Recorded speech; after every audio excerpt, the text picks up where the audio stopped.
My question is for Senator Minchin.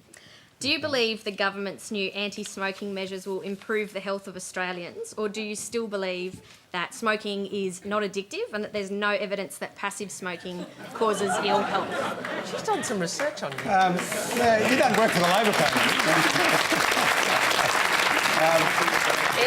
If I may...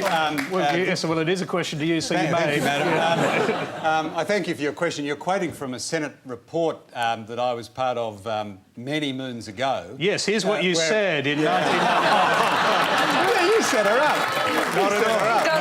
Not at all. But I did read it in an article not so long ago. There's insufficient evidence to link passive smoking with adverse health effects. Now, you did actually cite a study to back that up, a scientific study by the Tobacco Institute of Australia.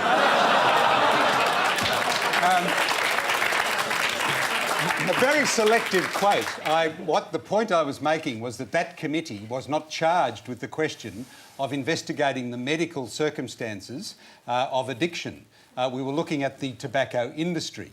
But, of course, selective quotes by the ABC always get me into trouble.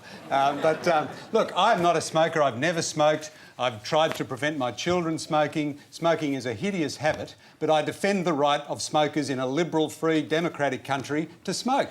We're all going to choose our way to go. Everyone's going to die of something. If people choose to die of smoking, I, as a Liberal, think, well, that's your problem, but go for it. But I don't the think government getting billions of dollars in revenue out of it, is that the reason why? Well, this is the extraordinary thing. The government needed revenue quickly because it's blown the budget and it's grabbed smokers. And this is a terrible tax.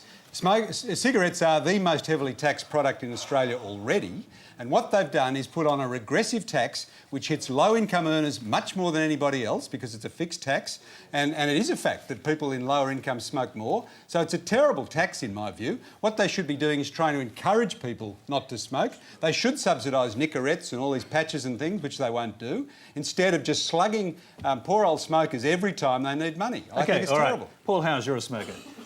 No, I'm an occasional social smoker, and I struggle with my addiction to it, but I have almost kicked it. I promise you, honey, I have. Thanks, Tony. And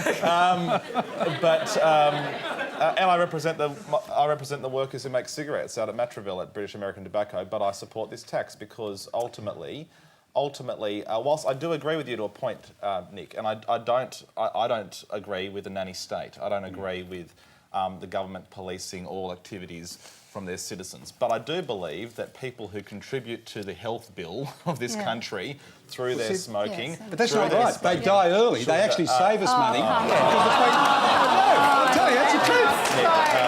They save us money. You're going to have to live with that quote. You're going to have to live with that. Well, I'm telling you, they die early. I'm sorry. They save us a lot of money. If smoking kills, it's a drug, why not just ban it? I'm sorry. If smoking kills and it's a drug, why not just ban it? But governments are a big beneficiary of smoking. Can I just one very quick comment, Tony? There's plenty of evidence that shows that increasing the price of cigarettes reduces the number of people smoking. That's right. All right. So, I think you can have an argument about these other matters, but I think that is undeniable on the... All right, we've got a few quotable quotes. We'll draw a line under that now.